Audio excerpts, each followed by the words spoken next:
26/11 का जो अटैक था वो आप थे जो सबसे पहले पेरिस से फेस टू फेस हुए थे। एग्जैक्टली यही है। जैसे अंदर घुसे तो मुझे 2 AK-47 के साउंड मुझे सुनाई दी, तो मैं कंफर्म हो गया कि 2 टेररिस्ट यहाँ पर हैं। चारों टेररिस्ट वहीं पर थे। वो हॉस्टेज सिचुएशन क्रिएट करने के लिए आए थे, क्योंकि बराबर वाला जो चैम्बर हॉल था उसमें 185 लोग। उसके बाद जब मेरा ग्रेनेड नहीं फटा तो जो मुंबई पे आतंकी हमला, हमारी टीम थी उन्होंने अंदर टीयर गैस ठोका। उन्होंने सोचा कि तेवती अंदर शहीद हो गया, तो उन्होंने ताज के सिक्योरिटी मैनेजर से पूछा इसका एंट्री एग्जिट कौन कौन सा, तो उसने बताया कि यही एंट्री और यही एग्जिट है। भारत सरकार ने हमें शौर्य चक्र से सम्मानित किया। लेकिन शौर्य चक्र के साथ आपको क्या बेनिफिट्स मिले, मैं उस पर आना चाहूँगा। इनिशियली से 1,500 रुपये सेंट्रल गवर्नमेंट देती थी। 1,500 रुपये महीना। हाँ जी, मेरे को जान की कीमत यही है देश के अंदर। तो मैंने बोला कि सर ऐसे छुट्टी जाना है मुझे, लखनऊ से ऐसे मेरा काम है और लखनऊ से मेरे डॉक्यूमेंट्स आए हुए हैं। तो उन्होंने पूछा कितना मिलता है, तो मैंने कहा 50। तो उन्होंने कहा कि मैं बहन अगर मुझे 50,000 रुपये मिलते तो मैं अपनी टांग कटा लेता। समझ नहीं पा रहा हूँ। Yes, do you no who is sailor and what is sailor? Sailor is like rat and cockroach. Sub-lieutenant can crush them very well. Hot talk हुआ मेरा एक बड़े अधिकारी के साथ में, तो उसको पर्सनल कुछ करवाना था घर पे अपने, तो मैंने उसको मना कर दिया कि सर मैं ये नहीं करूँगा। क्या आप बता सकते हैं कि क्या करने को उन्होंने बोला था? तो उन्होंने बोला कि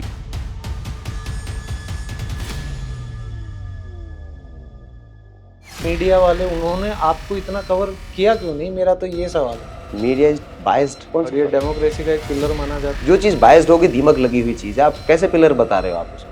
पत्रकार बिकते हैं देश में। एक बार तो क्या हुआ कि तो अगर ये कोई बंदा नौजवान अगर देखेगा तो उसमें कहाँ से जोश आएगा देश की सेवा के लिए? वो तो हो जाने उसके डिसीजन, ये मेरे डिसीजन थे। जाना सेना में जाना मेरा डिसीजन था, ऑपरेशन में जाना मेरा डिसीजन था, मार्कोस में जाना मेरा डिसीजन था। आपने बोला ना हु केयर्स अबाउट यू, कि आपको गोली लग गई थी, ये आपका कान, तो एक बार आप दिखा भी दीजिए लोगों को कि आप देख सकते हैं जो गोली लगने के बाद के जो निशान है ना, ये सिर्फ वीरों को मिल पाते हैं, रियल वॉरियर्स को। इस देश को पता चलना चाहिए कि एक सैनिक की वैल्यू एक टेररिस्ट से ज्यादा होती है। अगर टेररिस्ट को 2.5 करोड़ का बुलेट प्रूफ रूम बनाकर दिया जा सकता है तो एक सैनिक को भी दिया जा सकता है। कुछ भी सैनिक डिजर्व करता है तो उसको मिलना चाहिए। नमस्कार दोस्तों, स्वागत है आप सभी का मास्टर जी की बैठक में। और आज की हमारी बैठक में जो हमारे गेस्ट हैं वो एक मार्कोस कमांडो, एक advocate, iron man of India, एक रियल लाइफ वॉरियर अगर आप कहना चाहें तो बिल्कुल गलत नहीं होगा। तो बाकी की जो इनकी तारीफ़ें हैं, जो इनकी ज़िंदगी की उपलब्धियां हैं, वो हम जानते हैं मार्कोस प्रवीण तेवतिया सर से। बहुत बहुत स्वागत है सर आपका। बहुत बहुत master ji, thank you for coming. मेरा प्रिविलेज है। मैं अपना सौभाग्य समझता हूँ कि जितने भी आपके बच्चे देख रहे हैं, क्योंकि वो सत्यता के करीब बिल्कुल नहीं जा पाते। आज आप देखोगे कंटेंट जो है, कंटेंट आपको यूट्यूब पर सबसे ज़्यादा कंटेंट आपको वल्गर कंटेंट मिलेगा, और सबसे ज़्यादा सर्च अगर यूट्यूब पे देखा है तो आपको वल्गर के साथ साथ जो वल्गर कॉमेडियन है सबसे ज़्यादा भाग रहे हैं। सबसे नहीं, भाग तो आप भी बहुत मैराथन रहे हो सर, वो तो हमने देखा है। मार्कोस कमांडो हमारे लिए थोड़ा नया भी है, तो उसके बारे में आपसे जानना चाहूँगा। और एक ये एयरफोर्स का गरुड़ कमांडो होता है, तो पहले तो ये क्या हर कमांडो की ट्रेनिंग अलग अलग है, और इनका मतलब क्या स्पेशलाइजेशन क्या होता है, और क्यों हमें अलग अलग यूनिट्स की ज़रूरत पड़ी कमांडोज की? एक्चुअली नेवी में जो ज़रूरत पड़ी, वहाँ पर आपको पानी की एक्टिविटीज़, एयर की एक्टिविटीज़ और आपकी लैंड की एक्टिविटीज़ सारी साथ साथ चलती हैं। ठीक है। नेवी के पास में खुद के एयरक्राफ्ट, फाइटर जेट्स हैं, हेलीकॉप्टर्स हैं, तो वहाँ पर एयरबॉर्न ऑटोमेटिकली है। उसके साथ साथ एम्फीबियस ऑपरेशंस में आपको ज़रूरत पड़ती है। तो श्रीलंका का जो हमारा ऑपरेशन था, जो वॉर था, उसमें हमें भारत को एक ऐसी चीज़ की ज़रूरत पड़ी जो कि एक ज़रूरत पड़ी कि कहाँ हमारे पास भी ऐसी एक एम्फीबियस टाइप की फोर्स हो जो तीनों जगह पर काम कर सके। तो हमारे पास इस तरीके की फोर्स नहीं थी। तो 14 फ़रवरी 1987 को ये फोर्स खड़ी हुई। ओके। तो जो गोताखोर थे उनको ही फिर कन्वर्ट किया गया मार्कोस में।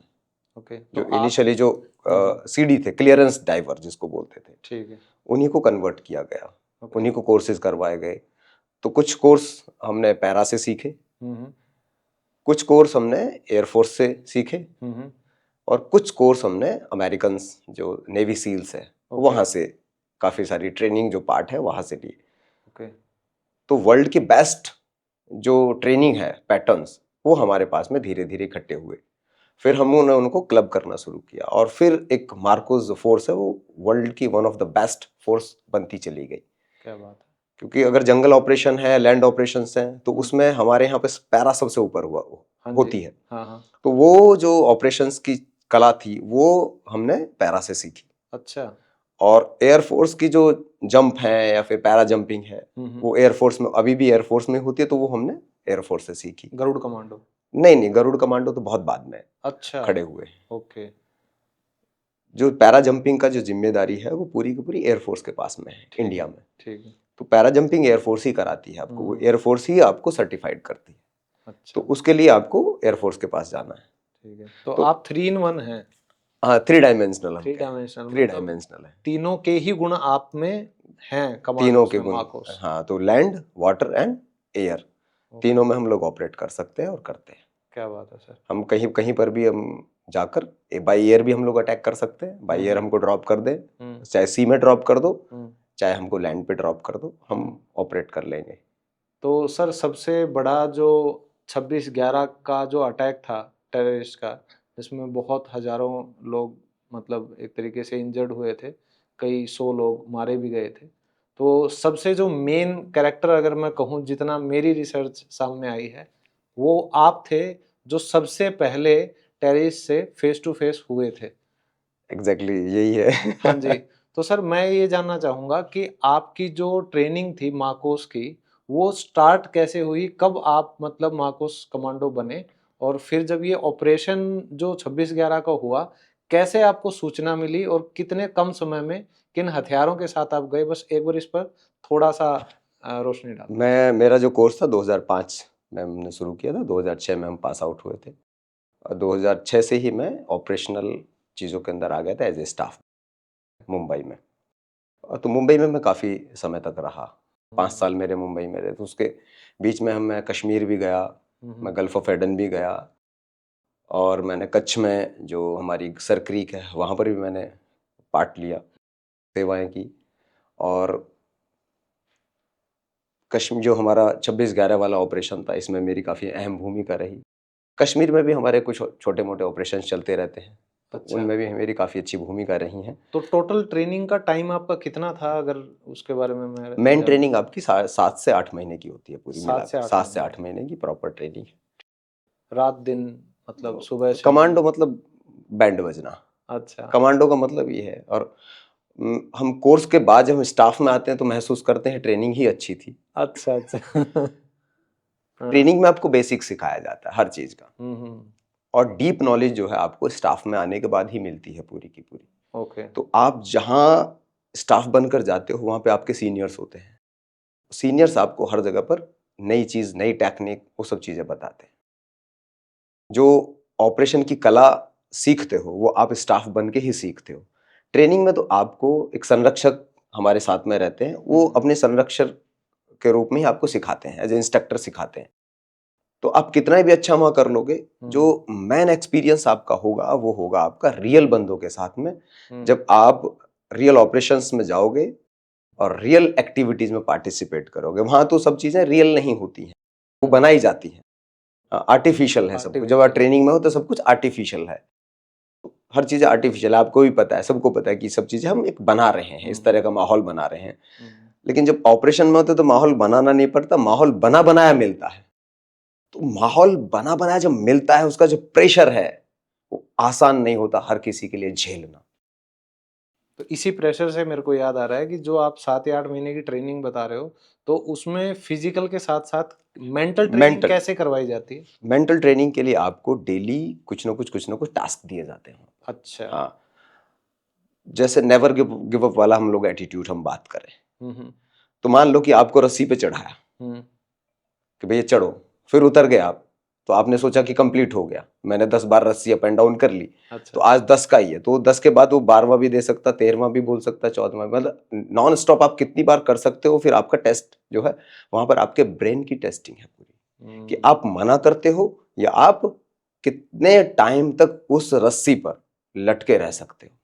मान लो कि एक बंदा है, उसने 10 बार कर दिया, 15 बार कर दिया, और उसने कहा कि सर मेरे हाथ भर गए, मुझसे नहीं हो रहा, तो उससे इंस्ट्रक्टर कुछ नहीं कहेगा, ओके ठीक है, लेकिन उसका नंबर आ चुका है, वो जाएगा, लिस्ट में जाएगा, लिस्ट में निकलेगा वो। ये आपने बताया भी था एक पॉडकास्ट में कि अगर 100 लोग चुने जाते हैं तो सिर्फ 2 लोग ही फाइनल पास कर पाते हैं उसको। तो आपको हर जगह पर आपको तोड़ते हैं बुरी तरह से कि ये बंदा कब, एक लिमिट होती है हर किसी के टूटने की, चाहे वो कोई भी व्यक्ति, उसकी एक लिमिट है। वो एक जगह पर जाके उसकी एक बेंचमार्क हम कहें, या फिर एक लिमिट, थ्रेशोल्ड बोले, सॉरी, मान लो कि किसी व्यक्ति का एक थ्रेशोल्ड है, तो थ्रेशोल्ड पे आके रुक जाएगा, वो आगे सस्टेन नहीं कर पाएगा, वो टूट जाएगा। तो वहां पर ऐसे व्यक्ति की कोई आवश्यकता नहीं होती जिसका कोई थ्रेशोल्ड है। नो लिमिट, नो लिमिट मतलब इंस्ट्रक्टर ने कहा कि रस्सी पे चढ़ जाओ तो चढ़ जाओ, हाथ स्लिप हो रहे हैं, हाथ छिल रहे हैं, कोई प्रॉब्लम नहीं, वो उसको पता है आपसे हाथ छिल गए फिर भी कह रहा कि ऊपर चढ़ो, तो फिर चढ़ो, never give up. Beyond physical की कैपेसिटी हर किसी की पता है। मेरी फिजिकल कैपेसिटी कितनी होगी, मैं नकल पुशअप मार रहा हूं या मैं मार रहा हूँ, ठीक है भाई, मैं 1 को मैं अभी 55 या 60-70 तक मार सकता हूँ, उनको पता है 50 से। लेकिन अगर फिर से बोले मारने के बाद में कि भाई 60 पुशअप आपने, 70 पुशअप आपने मार दिए हैं, चलो ठीक है दोबारा आओ, तो तब आपका रियल टेस्ट है कि आप मना करते हो या आप टिके रहते हो। तो जिसने भी मना किया या रजिस्ट किया कि भैया मुझसे नहीं होगा, मेरी क्षमता यही है, तो उनका लिस्ट में नाम आ चुका है कि वो जाएंगे। तो आपकी सर जब ये ट्रेनिंग कंप्लीट हुई, कितने लोगों का बैच था और पास कितने हुए, एक बार ये और बता दीजिए। टोटल 120 लोग हम स्टार्टिंग में थे, ठीक है, और पास आउट हम लोग 13 ही लोग पास आउट। सिर्फ 13? सिर्फ 13, 120 में से? 120 में से। ये तो परसेंटेज ही मतलब बड़ा खतरनाक वाला है। बिल्कुल बिल्कुल। तो ये जो खतरनाक ट्रेनिंग आपकी हुई, तो इसमें हेलविक कौन सा होता है? जिसकी हेलविक बड़ी को चर्चा- बीच में रखा हुआ है, ना इधर ना उधर, हाँ बीच वाला पार्ट है। तो इसमें आपको मतलब मेंटली तो आपको इतना तोड़ दिया जाता है कि आप उसमें गिव अप करने के चांसेस सबके हो ही जाते हैं। ऐसी क्या एक्टिविटी कराते हैं हेलविक में? मतलब 80 आवर्स तो आपका स्लीपिंग डिप्राइव हो गया। 80 आवर्स? 80 आवर्स तक आपको सोने नहीं दिया जाएगा बिल्कुल भी आपको। और उसमें डिफरेंट डिफरेंट एक्सरसाइज आपको करवाए जाएंगे, जैसे आपका वुडन लॉग हो गया, या फिर आपकी जैमिनी हो गई, या फिर आपका सी नेविगेशन हो गया, लैंड नेविगेशन हो गया, फायरिंग हो गई। डे में आपको पूरा अलग अलग एक्टिविटीज़ कराई जाएंगी, ज़्यादातर पानी की एक्टिविटीज़ आपको कराई जाएंगी, ज़्यादातर मोस्टली, ताकि बंदा सो ही ना पाए। आप पानी में सो ही नहीं सकते। लैंड पे तो फिर भी आप लैंड पे जा रहे हो, चलो आप नेविगेशन कर रहे हो, तो चलते चलते भी आप आंखें ऐसे ना बंद करके थोड़ा सा कर सकते हो। लेकिन वहां पे क्या होता है, सी में आप कुछ कर ही नहीं सकते, एक गलती सीधा। तो आपको बार बार इंस्ट्रक्टर पानी में डुबकी लगवाता ही रहता है। लंबी लंबी स्विमिंग होंगी, लंबी लंबी रन कराएंगे, खाने के लिए बहुत हल्का देंगे। अच्छा। और 80 आवर्स के बाद में आपसे फिर एक रिटन टेस्ट आपसे लिया जाएगा। After 80 hours? 80 आवर्स आपसे रिटन टेस्ट लिया जाएगा। क्या बात है, कि मतलब भैया सोएगा या लिखेगा? बहुत लोगों की डेथ भी हो जाती है हेल वीक के दौरान। डेथ भी होती हाँ है? जी। आपके? हमारे इसमें नहीं हुआ, डाइविंग में हमारी एक बंदे की डेथ हुई थी। इतना आसान नहीं है, आपको देश के उस प्रीमियम लॉट में शामिल होना है, उस लेवल पर आपको सारी चीजें करनी है। कहीं पे कुछ भी हो जाए आप पीछे ना हट जाओ, क्योंकि मामला मातृभूमि का है। बिल्कुल।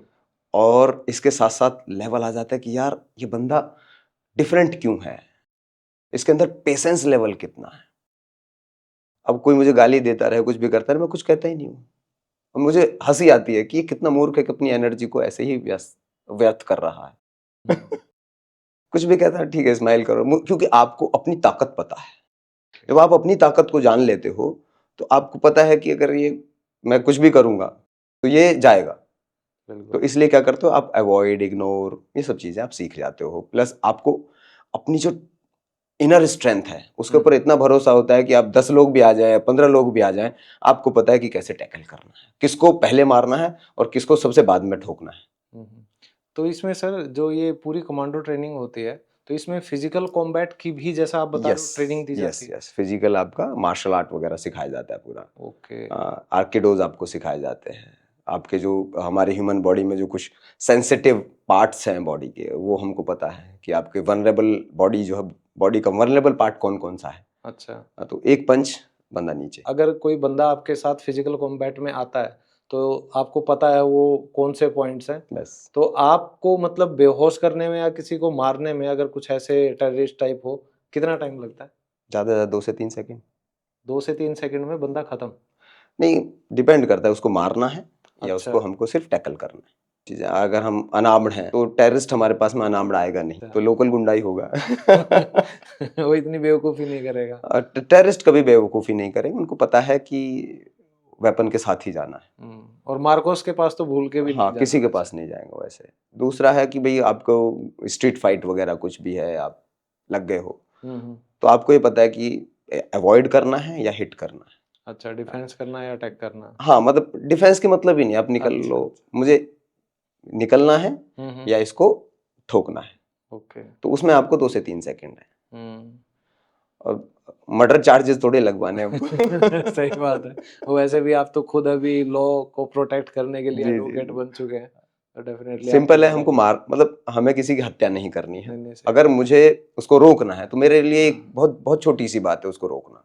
सही बात है। अगर वो 8-10 के साथ भी आ रहा है या फिर, तो उसको रोकना मेरे लिए बाएं हाथ का गेम है कि कैसे रोकना है। 8-10 बंदे एक साथ? आराम से हाँ, टैकल क्या कर बात सकते हैं आप, कोई दिक्कत नहीं है। है। ये तो सोच के ही थोड़ा सा ना मेरे को आपके बड़ा। अंदर कॉन्फिडेंस बिल्ड हो हम्म। जाता है उतना, जब आप अपने ही साथियों से और इन सब चीज़ों से कुटते हो, पिटते हो और सब चीज़ें उन्हीं के साथ में सीखते हो। आप सबसे पहले वो कमांडो थे जिन्होंने टेररिस्ट से फेस टू फेस एनकाउंटर किया। जी जी। पहला फायर अगर हुआ टेररिस्ट का कमांडोज के साथ, तो आप थे यस। उस कमरे में, आप घुसे थे सबसे पहले।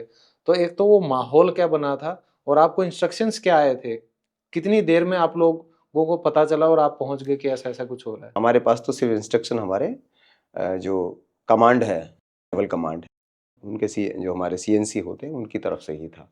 तो आर पाटिल उस समय पे गृह मंत्री थे, तो उनके साथ में अच्छा, अच्छे संबंध थे, अच्छे रिलेशन थे, तो उन्होंने उनको फ़ोन किया कि हमें मार्कोस चाहिए, ताज और ट्राइडेंट पूरा बर्बाद हो रखा है, तो मार्कोस को भेजो। तो फिर मार्कोस की टीम, पहली एक टीम गई जो एक ताज में काम कर रही थी, एक ट्राइडेंट में, फिर हम दूसरी टीम का हिस्सा था मैं। तो इक्विपमेंट्स और हथियार क्या क्या थे आपके पास? हथियार हमारे लिए कुछ ज़्यादा खास बचे नहीं, क्योंकि कुछ हमारे ऑपरेशंस जो रहते हैं कश्मीर में, हमारा फोकस कश्मीर ही था पहले। अच्छा। तो सारे जो लेटेस्ट जो भी चीज़ आती थी कश्मीर चली जाती थी, जो भी लेटेस्ट इक्विपमेंट आया वो कश्मीर। तो यहाँ पे तो बस इस तरह से रखा हुआ कि ट्रेनिंग पार्ट करते रहो, इस तरह से चीज़ें। हाँ, तो मोस्टली ऑपरेशन के लिए इतना कुछ खास था नहीं यहाँ पर। मेन चीज़ हम आपके कश्मीर में ही है, तो जो मेन चीज़ कुछ थी तो वो पहली टीम लेकर चली गई। तो हमारे पास कुछ ज़्यादा कुछ खास बचा ही नहीं, हेलमेट बचा ही नहीं, बीपी जैकेट जो थी, जो एज ए कमांडो हम लोग पहनते, वो नहीं बची, कम्युनिकेशन सेट नहीं बचा, कुछ ना के बराबर था बिल्कुल सब कुछ। तो ये तो एक मौत के मुंह में सीधा जाने वाली बात थी, देखा जाए तो देश को जाने देते क्या? तो मैंने वही चीज आपको बताया कि रस्सी पे लटका हुआ व्यक्ति है। एक कह रहा है कि मुझे नहीं चढ़ना, मेरे हाथ भर गए। एक कह रहा है कोई बात नहीं, मैं चढ़ूंगा, हाथ छिल जाओ चाहे कुछ भी हो जाए। बिल्कुल। तो ऐसे ही व्यक्तियों को रखा हुआ है ना कि कुछ भी हो जाए, ड्रेस है मेरे पास में, कोई बात नहीं, वेपन है मेरे पास में, मैगजीन है मेरे पास में, अम्युनिशन है ना मेरे पास में, बाकी सब मैं देख लूंगा। तो सीधा आप कमरे में जब घुस गए थे, जी जी, तो वो मतलब क्या फीलिंग क्या थी आपकी कि मैं जा रहा हूँ? एकदम शांत था मैं, ठीक है, बहुत कूल कहें हम लोग, आराम से। ठीक है, हमारे लिए एक तरह की आम बात है किसी भी इस तरह के ऑपरेशंस में जाना, ऑपरेशन करना, बहुत मैं कहूँ कि आम बात है मार्कोस के लिए, वो बहुत बड़ी बात नहीं है। तो हम उसी तरह से गए थे, वही अप्रोच थी हमारी, एकदम से कूल रहना है, क्योंकि अगर हम अपनी कूलनेस खो देंगे तो फिर गड़बड़ हो जाएगी। क्योंकि कूलनेस खोने का मतलब होता है, अगर मैंने अपनी कूलनेस और कामनेस खो दी, तो अगर मैं एग्रेसिव हो गया तो मैं मिस्टेक्स बहुत ज़्यादा करूँगा, और ऑपरेशंस में मिस्टेक्स के लिए कोई जगह नहीं होती। मिस्टेक मतलब आपकी डेड बॉडी, मिस्टेक मतलब डेड बॉडी, गोली आपको ठुकेगी अगर आपने कोई भी मिस्टेक आपने की है तो। और कोई भी ऑपरेशन, जैसा आपने भी एक पॉडकास्ट में कहा था कि जिंदा रह के ही हम जीत सकते हैं। बिल्कुल, आज तक जितने भी हमने युद्ध जीते हैं वो जिंदा है तो ही जीते हैं, मरने के बाद कोई युद्ध नहीं जीता जाता। और युद्ध में कोई रनर अप नहीं रहता, कोई रनर अप नहीं है युद्ध के अंदर, सिर्फ आप एक काउंटिंग होती है विनर, कि जीता किसने, युद्ध कौन जीता। बिल्कुल। तो मेन चीज वही है कि युद्ध जीतना है तो उस पे आपको पूरी फोर्स, अपनी जितनी भी है इनर स्ट्रेंथ, सब कुछ झोंक दो। तो वो हम झोंकते हैं पूरा का पूरा। और ये सब चीजें मैंने अपने गांव से ज्यादातर सीखी हैं। मुझे वहां पर, मेरे गांव में एवरेज हर घर से फौजी है। मैं चौधरी चरण सिंह के गांव से हूँ और उन्हीं के गोत्र से हूँ। तो चौधरी चरण सिंह जो भारत के 5वें प्रधानमंत्री रहे, उनका जो जन्म था वो मेरे ही पैतृक गांव भटौना में हुआ। और उस मिट्टी में ही कुछ खास बात है। मैं अकेला नहीं हूँ ऐसा वहाँ। बिल्कुल। 39 मार्टर्स मेरे गांव से हैं, फर्स्ट वर्ल्ड वॉर से और अब तक। क्या बात है। तो शहीदों की भूमि है, वीरों की भूमि है और देशभक्तों की भूमि है पूरी। नहीं, वो तो सर लग ही रहा है देख के भी, आप जिस तरीके से अपनी बात को रखते हैं तो एक अलग ही मतलब स्ट्रेंथ है उन चीजों में। चौधरी साहब ने देश के लिए कितना किया, बिल्कुल। हमारे जैसे लोग हैं कितना कर रहे हैं। तो सर जब आप घुस गए थे कमरे में तो मतलब आपके सामने ही आपको पता चल गया था वहाँ टेररिस्ट हैं। जी, और मैंने वो भी पूरा एपिसोड देखा है कि आपने पूरा अपना बताया कि आपको गोली लग गई थी, ये आपका कान। तो एक बार आप दिखा भी जी, दीजिए जी। लोगों को कि आप देख सकते हैं सर के साथ मतलब जो गोली लगने के बाद के ये जो निशान है ना, ये सिर्फ वीरों को मिल पाते हैं, रियल वॉरियर्स को। हर किसी को ये सम्मान हासिल नहीं होता। तो ये आपके साथ हो गया था, गोली ऑलरेडी आपको लगी हुई थी, आप घायल थे, फिर भी आपने मतलब उनका मुकाबला करा। पूरा। तो वो प्रोसेस एक बार बताओ कि उस टाइम पे क्या। जैसे अंदर घुसे तो मुझे 2 AK-47 के साउंड मुझे सुनाई दी। तो मैं कंफर्म हो गया कि 2 टेररिस्ट यहाँ पर हैं।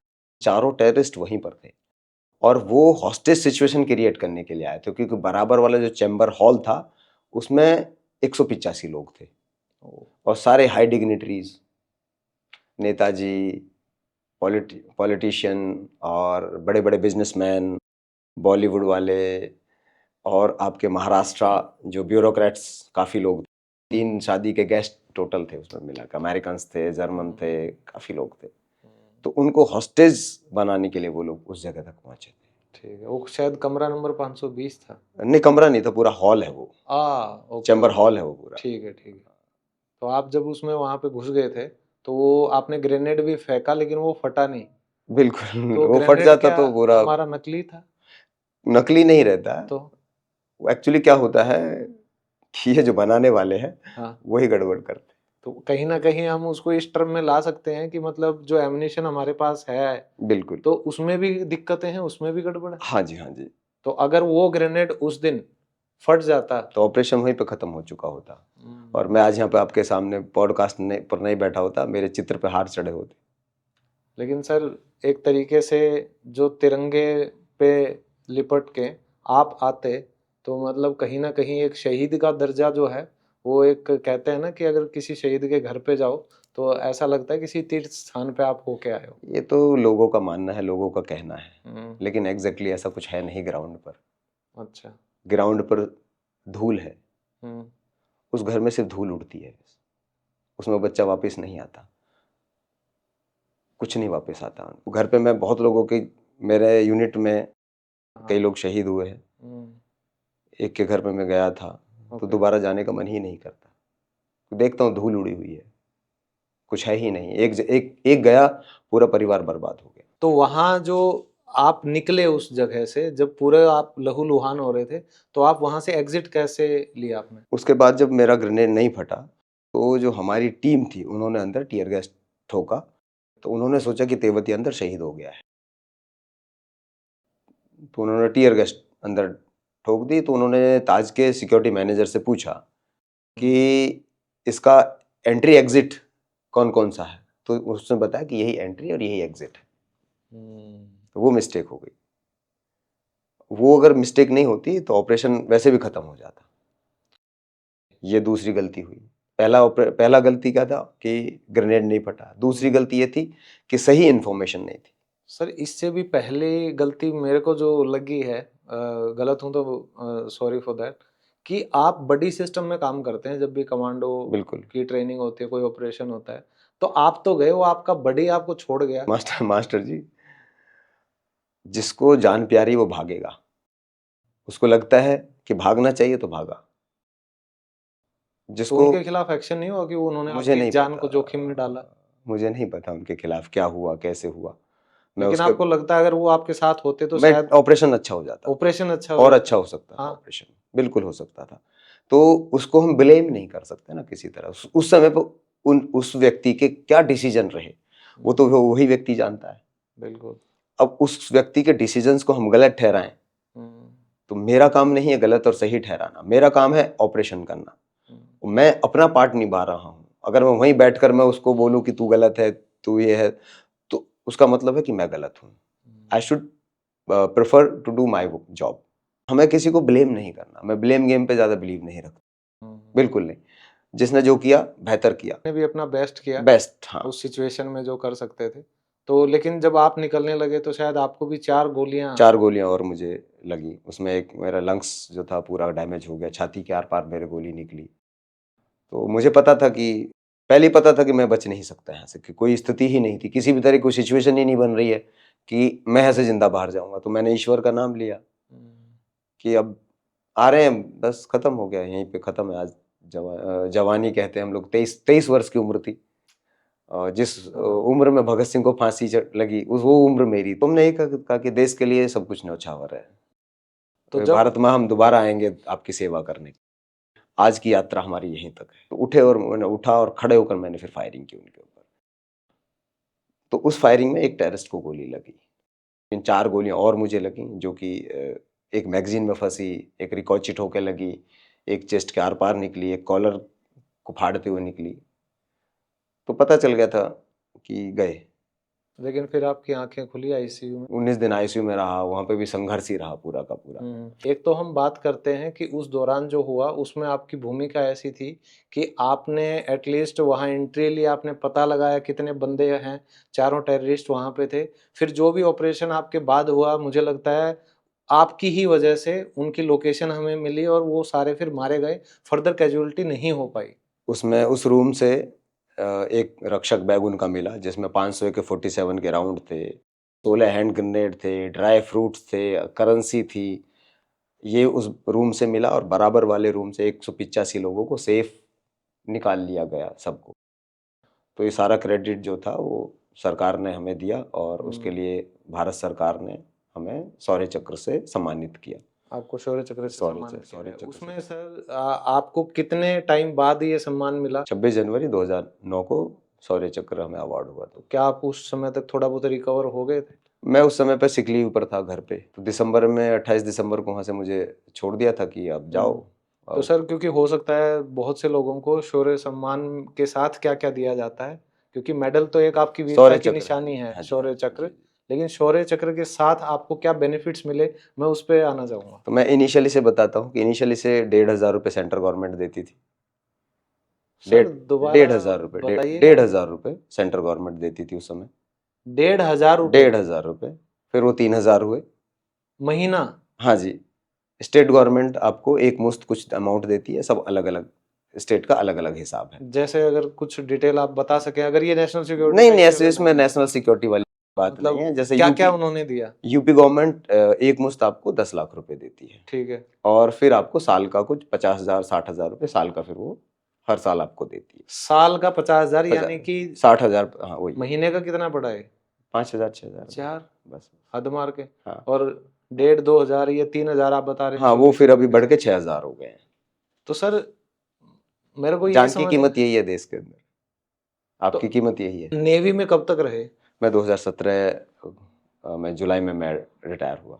2017 में? 2017 मतलब लगभग उसके 9 साल बाद हाँ, उस इंसिडेंट के। तो मेरा तो बहुत बहुत डैमेज हुआ मेरा तो आपने ये भी शायद बताया था पॉडकास्ट में कि आपकी प्रमोशन भी नहीं सब हो रोक पाई। दी गई।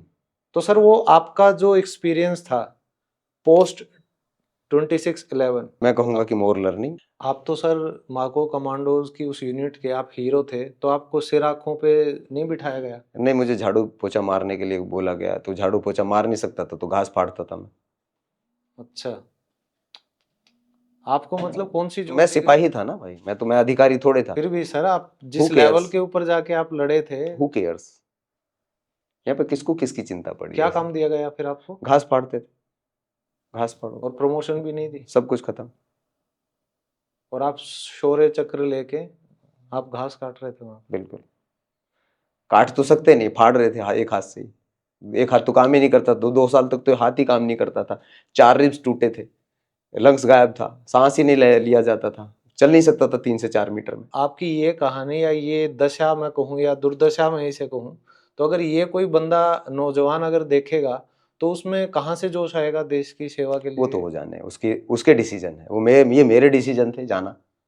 सेना में जाना मेरा डिसीजन था, ऑपरेशन में जाना मेरा डिसीजन था, मार्कोस में जाना मेरा डिसीजन था, लेकिन सबसे आगे चलना भी मेरा ही डिसीजन था। लेकिन आपकी यूनिट भी तो सर हमारे देश के ही तो सैनिक थे ना वो। मैंने बोला ना, हु केयर्स अबाउट यू। सुनने को भी बहुत कुछ बहुत मिला कुछ, होगा। बहुत टॉन्ट मिले। एक बार तो क्या हुआ कि मैं स्टेट गवर्नमेंट से जो अमाउंट आता है उसके लिए मैं बात कर रहा था, छुट्टी जाना था मुझे।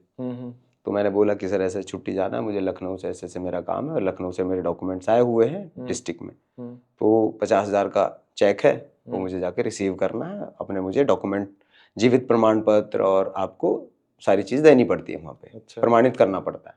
ठीक है। तो उन्होंने पूछा कि कितना मिलता है, तो मैंने कहा 50,000। तो उन्होंने कहा कि मैं बहनचोद NM बार हूँ।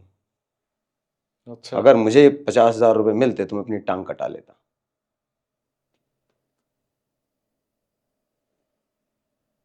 तो हमारे चीफ साहब उधर थे एक, तो उन्होंने बोले सर क्या बात कर रहे हो सर? बोले yes, I am correct, I am serious. मैं कहा कि सर आप ऐसी बात नहीं कर सकते। बोला नहीं ये सच है यार, सीरियस हूं मैं यार इस बारे में। 50,000 मुझे मिलते तो मैं अपनी टांग कटा लेता। जिस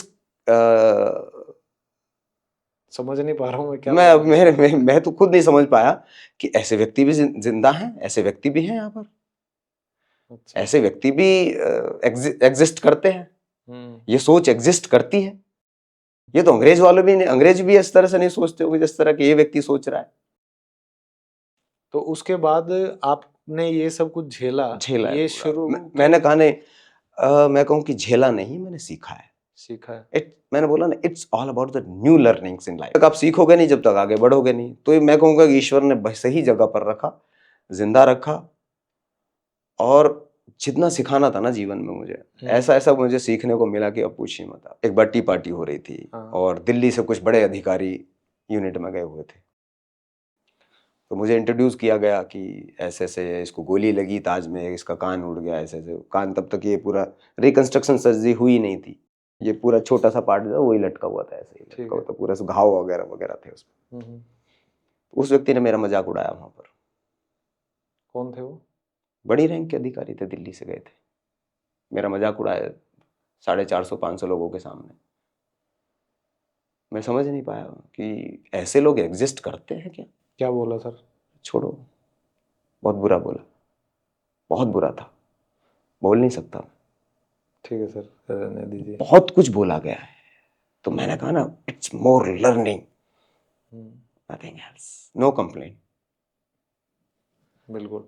तो सर ये जो 26/11 में आपने एक तरीके से अपनी जान खो दी थी, तो उसके बावजूद क्या आपको लग रहा है कि आप ही की तरह जो भी वहाँ लोग मतलब शहीद नहीं हुए या मतलब जो लड़े थे सच में, तो उनके साथ जो ट्रीटमेंट था वो गवर्नमेंट का कैसा रहा? मुझे तो लगता है गवर्नमेंट है क्या, सच में है। आप अगर आपने संविधान पढ़ा है तो संविधान पढ़िए, उसमें आर्टिकल 33 आपके ऊपर लागू हो जाता है। जैसे आप सेना में जाते हो या कमीशन होते या भर्ती होते हो, तो आपके ऊपर आर्टिकल 33 ठुक जाता है। आर्टिकल 33 ही है जिसकी वजह से आज तक इस देश में सैन्य शासन नहीं लगा। आपके सारे राइट्स, आपके सारे फंडामेंटल राइट्स आपके सीज कर दिए जाते हैं आर्टिकल 33 के अकॉर्डिंग। अच्छा। हाँ जी। तो आपका कुछ राइट है ही नहीं, you are just like a slave.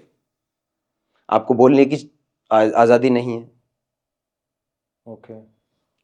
आपको कुछ भी ऑर्डर के अलावा कुछ भी करने की आजादी नहीं है। जो आपको ऑर्डर दिया गया है उसी को आपको फॉलो करना है। तो क्या आपका फ्रीडम है ही नहीं। ये जो सब चीजें आपने उस टाइम पे बर्दाश्त की, तो ये बर्दाश्त करना कितने सालों तक चला और क्या यही रीजन 2017 तक चला, जब तक मैं रिटायर नहीं हुआ तब तक चला है। ऐसा कुछ वहां पे दिन ही नहीं है, वहां पे कोई रूल थोड़े है वहां पे। तो आपको इतने सालों उन्होंने काम क्या? काम अलग अलग करते रहा फिर मैं। अच्छा। अलग अलग काम होते रहे, चलते रहे, यात्रा थी वो पूरी की पूरी, लर्निंग्स थी, सीखते रहे, आगे बढ़ते रहे। यही वजह मैं थी कभी रुका नहीं। यही वजह थी आपने नेवी छोड़ी? नहीं, मेरी यात्रा भी पूरी हो गई थी ना, 15 साल मेरे पूरे हो गए थे। फिर मुझे और भी देश के लिए काम करना था। मुझे देश के लिए काम करना है ना, मैं किसी इंडिविजुअल के लिए काम थोड़ी कर रहा हूँ। मैं किसी ऑर्गेनाइजेशन के लिए काम कर रहा हूँ, देश के लिए काम कर रही है, तो मैं देश के लिए काम कर रहा हूँ। इसका मतलब यह है कि मैं अगर आजाद भी हूं, आज मैं फ्रीडम के साथ में जी रहा हूं, तो मैं आज भी देश के लिए काम कर रहा हूं। तो मुझे देश के लिए काम करना है, ना कि मुझे किसी इंडिविजुअल के लिए काम करना है। तो मुझे लगा कि मुझे यहाँ से निकल जाना चाहिए, मेरी यात्रा पूरी हो गई है यहाँ पर। तो मैंने कुछ डिसीजंस लिए। उसमें एक व्यक्ति भी शामिल हैं जिन्होंने मुझे एक मेरी कुछ नोकझोंक हो गई, हॉट टॉक हुआ मेरा एक बड़े अधिकारी के साथ में। उसको पर्सनल कुछ करवाना था घर पे अपने, तो मैंने उसको मना कर दिया था कि सर मैं ये नहीं करूँगा, मैं इस लायक नहीं हूँ कि मैं आपके घर जाके ये सब चीज़ें करूँ।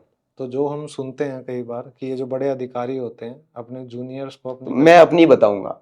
नहीं, मतलब ये रिलेट कर पा रहा हूँ मैं कि कहीं ना कहीं वो सच है कि वो करवाते हैं ऐसा अपने जूनियर से। तो मैं अपनी ही बात कर सकता हूँ यहाँ पर, मुझे किसी और की बात ही नहीं करनी है ना। क्या आप बता सकते हैं कि क्या करने को उन्होंने बोला था? फ़ोन का कुछ इशू था उनके। अच्छा। हाँ, फ़ोन का कुछ इशू था, और तो उन्होंने बोला कि उसको जाकर थप्पड़ मार दो, जाकर तुमने ये क्यों नहीं किया तुमने। तो मेरा काम वो नहीं है किसी को थप्पड़ मारना, मेरा काम नहीं है कि आपके घर पे जाकर टेलीफोन को चेक करना, मेरा काम नहीं है। मेरा काम है कि आपके लिए कंप्लेंट रेज करना। मैंने कर दी, कंसर्न व्यक्ति से मैंने सारी बात कर ली। कंसर्न व्यक्ति कब जाएगा, कैसे जाएगा, इसकी गारंटी मेरे पास नहीं है। तो उससे वो भड़क गए बहुत बुरी तरह से। तो उन्होंने कहा कि तेरा प्रमोशन इसीलिए नहीं होता, तेरा प्रमोशन इसीलिए नहीं होता, तुम ऐसे ही हो तुम। तो मैंने कहा कि मैंने कभी प्रमोशन आपसे मांगा भी नहीं। बहुत बेइज्जती की, बहुत गालियां दी मुझे। तो फिर मैंने उनके खिलाफ में एक जनरल रिक्वेस्ट मैंने रेज की कि सर मेरे गांव में ना एक जो झाड़ू मारने वाला भी व्यक्ति है ना, उससे भी सम्मान से बात करते हैं हम, बिल्कुल। उसको सम्मान देते हैं। तो इस बात को फिर एक बड़े अधिकारी थे वहाँ पर, उन्होंने मुझे फिर ऑफिस में गया था कुछ काम से उनके साइन के लिए, तो उन्होंने मुझे बुलाया, बिठाया। तो फिर उन्होंने मुझे कुछ शब्द बोले, तो मैं चाहूँगा कि मैंने अपनी किताब में भी ये शेयर किया है। तो उन्होंने बोला कि Praveen, do you know who is sailor and what is sailor. तो सेलर और ऑफिसर दो कैटेगरी हैं नेवी के अंदर। आर्मी के अंदर जवान और अधिकारी, एयरफोर्स के अंदर एयरमैन और अधिकारी, ऑफिसर एंड एयरमैन, दो कैटेगरी हैं। तो उन्होंने मुझसे पूछा कि do you know what is sailor. तो मैंने कहा कि जैसे सर मैं हूँ सेलर हूँ। नहीं नहीं, ये परिभाषा नहीं, हमारी परिभाषा सुनो। तो उन्होंने कहा कि sailor is like rat and cockroach, seller is like rat and cockroach. तो आपकी जो औकात है यहाँ पर एक रैट एंड कॉकरोच। अभी आप समझिए कि अब कोरिलेट आप कीजिए कि कैसे शुरू हुआ और कहाँ तक है। तो आंसर कहाँ पर मिल रहा है जाकर मुझे, वहां पर जाकर मुझे आंसर मिला। तो मुझे बोला गया कि sailor is like rat and cockroach, a sub lieutenant can crush them very well. ये मुझे बोला। फिर उन्होंने पूछा कि who is sailor, what is sailor तो हो गया, नाउ हु इज सेलर। तो मेरी तो हालत खराब हो गई इतना सुन के। तो यार ये थॉट प्रोसेस एग्जिस्ट करती है। तो उन्होंने कहा कि ऑनरी रैंक कोई है, वो भी एक सेलर ही है। अच्छा। ऑनरी आप कुछ भी लगा हुआ है, ऑनरी रैंक एक सेलर है। चाहे वो ऑनरी कैप्टन है, ऑनरी मेजर है, वो भी एक सेलर ही है। ओके। सो उन्होंने मुझे एडवाइस किया कि तुम बहुत मेहनती हो प्रवीण, तुम बहुत मेहनती हो, निकल जाओ यहाँ से, ये जगह तुम्हारे लिए नहीं है। मैं तुम्हारा काम करने का तरीका सब जानता हूं, मैं तुम्हारी मेहनत को जानता हूं। तुम निकल जाओ यहाँ से, तुम ज्यादा सर्विस करना मत, 15 करो और निकल जाओ, चुप रहो, शांति से अपना। तो मैंने कहा कि सर मैं तो शांति हूँ, मैंने तो कुछ ऐसा कुछ कहा ही नहीं जिससे उनकी ईगो को ठेस पहुंचे। लेकिन उन्होंने तो मुझे इस तरह से जलील किया मुझे। तो सर मुझसे रहा नहीं गया। तो फिर मैंने सर कहा कि अगर मेरा काम पसंद नहीं है तो मेरा ट्रांसफर कर दो, मेरा थोबड़ा पसंद नहीं है तो मेरा ट्रांसफर कर दो, मुझे कोई जरूरत नहीं है, मैं कहीं भी, मुझे काम करना है, मुझे जो काम दोगे मैं कर लूंगा, लेकिन मैं ये लैंग्वेज बर्दाश्त नहीं करूंगा। मेरा थोबड़ा पसंद नहीं है, मेरा काम पसंद नहीं है, तो यहाँ से मेरा ट्रांसफर कर दो। तो मेरा ट्रांसफर कर दिया गया, विद इन वीक मेरा रिपोर्ट आ गया था वहाँ से, तो दूसरी यूनिट में चला गया था, ऑपरेशनल यूनिट में। ये ट्रीटमेंट उसके साथ जो एक इतने बड़े ऑपरेशन का एक स्टार रहा हुआ है, हु पार्ट केयर्स, रहा मैंने है। बोला who Who cares, cares? Who cares. तो ये it's all about the learnings ना, ये आपको सीखने को कहाँ मिलेगा? बिल्कुल। कौन सिखाएगा seller is like rat and cockroach? कौन सिखाएगा ऑनर रैंक आल्सो सेलर? बिल्कुल। आप अगर हरी हरी घास चुगोगे तो ये सीखने को कहाँ से मिलेगा? कि मैं कहूँगा ईश्वर का मैं धन्यवाद करता हूँ, उन व्यक्तियों का आज मैं हाथ जोड़कर धन्यवाद करता हूँ कि सर मैं बहुत कृतज्ञ हूँ आपका कि इतना सब कुछ मुझे आपने लात मार कर सिखाया, इतना कुछ मुझे सिखाया, जो सीख मुझे किसी स्कूल कॉलेज से नहीं मिल सकती थी, कोई यूनिवर्सिटी नहीं सिखा सकती थी, कोई समाज का कोई ऐसा व्यक्ति नहीं सिखा सकता था, वो आपने मुझे सिखा दिया। एक अच्छा व्यक्ति आपने मुझे बनाया। तो अच्छा व्यक्ति बनने में उनका बहुत सहायक है वो, तो उनका मैं धन्यवाद करना चाहूंगा सबका, क्योंकि आपको डिफरेंशिएट करना है ना, कौन सही और कौन गलत है, तो कैसे करोगे? बिल्कुल। तब पता चलेगा ना कि जब आपके साथ रियल सिचुएशंस क्रिएट होंगी। बिल्कुल।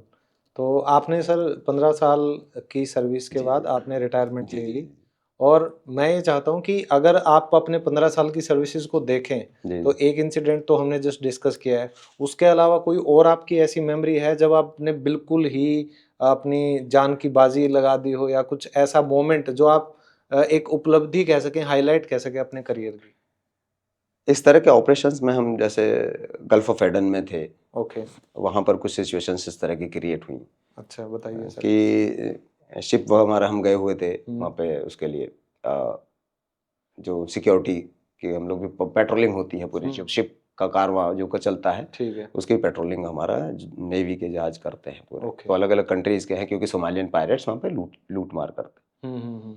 तो फिर ऐसी सिचुएशन में हम लोग वहाँ पर गए थे, तो एक बोट अप्रोच कर रही थी जिसमें कुछ सोमालियंस पायरेट्स थे।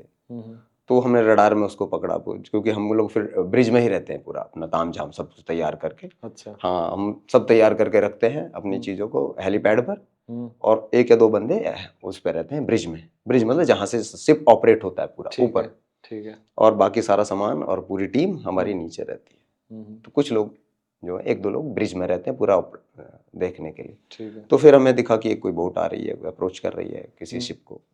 तो फिर हमने फिर हेलीकॉप्टर रेडी करा के फिर मैं हेलीकॉप्टर में एज ए स्नाइपर उसमें गया। पूरी टीम हमने फिर दूसरी जो टीम थी रिब में उतारी, रिब्स में वो गए, फिर एक हम थे, मैं हेलीकॉप्टर में था।